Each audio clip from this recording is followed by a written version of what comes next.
Well, more on that now. It may be uncomfortable to keep wearing a mask while exercising. Top sports scientists are advising athletes and gym bunnies to keep them on, and 2 at a time if necessary. Professor Christa Janse van Rensburg is the head of sports medicine in the Faculty of Health Science at the University of Pretoria. She joins us now to explain how she and her colleagues came to this conclusion. Professor, good evening to you. Thank you for your time. So just to be clear, you can actually wear a mask while running or jogging. While your lungs are doing their thing, you're moving along, you can actually wear a face mask. Yes.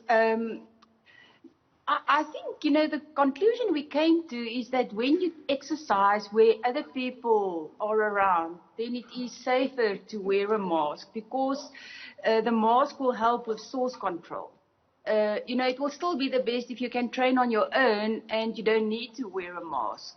But we want to contain droplet spread, and that is really what the mask is all about.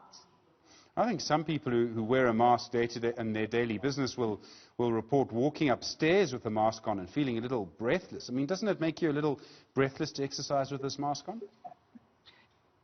Absolutely. So, the advice would be that the intensity of your exercise will not be as per usual without a mask. Your heart rate can be elevated by 5 to 10 beats more per minute, so you will feel tired more easily.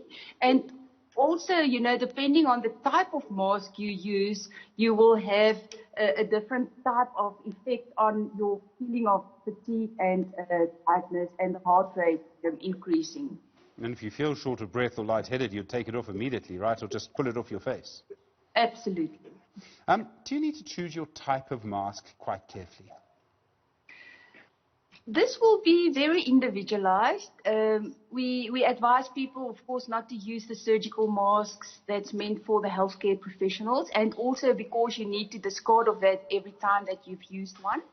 So cloth masks or the so-called buffs or gaiters are all quite useful. It's not, we don't have hard scientific evidence, but from the studies we have, it doesn't seem that carbon dioxide will really build up in that mask.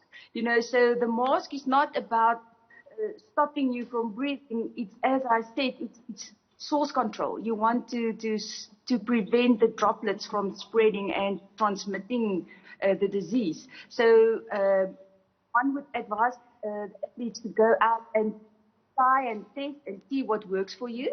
So, the looser the mask fits, the less efficacious it will be towards source control, but it may be easier to breathe. And we also know that, even before COVID-19, the cyclists in wintertime prefer to go out with a buff because it actually stops the airways from getting irritated because of the cold air that you can breathe in during wintertime. Of course, I'm sorry to interrupt you. Of course, it completely messes up with your glasses, though, doesn't it? Because you get all of this fog on your glasses. I do want to ask you about this. If you don't wear a mask or a buff and you jog past someone or you ride past them on a mountain bike, I mean, can you spread the disease by doing that? Or is that unlikely because you're going past someone really quite quickly? It's unlikely, unless that person is positive and they sneeze and some of the droplets really land, onto your mucous areas. So highly unlikely. The high risk is when you are in someone's environment for 15 minutes. So that's where the advice will be on social distancing and to rather go and do your training on your own. But now, we want the team sports to start to train. So those people need to train together. And that's where the difficulty comes in. But definitely, if you just pass someone, and there's no real droplet spread, then the sort of chance for you to contract the disease is really not very high. Professor Christa Janse van Rensburg, really do appreciate the time. Thank you. Head of